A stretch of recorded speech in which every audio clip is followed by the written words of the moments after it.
எந்த கலைஞனும் அவளை சிலை வடிப்பான், எந்த புலவனும் அவளை பாட்டில் வைப்பான். அந்த இயற்கையும் அவள் மேல் காதல் கொள்ளும், அவள் நினைவாலே என் காலம் செல்லும்.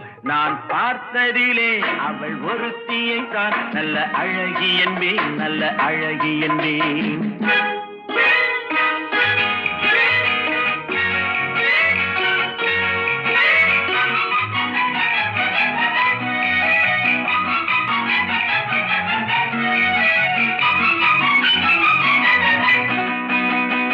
இடையோ இல்லை இருந்தால் முல்லை கொடி போல் மெல்ல வளையும், சின்ன குடை போல் விரியும் இமையும் விழியும் பார்த்தால் ஆசை விளையும்.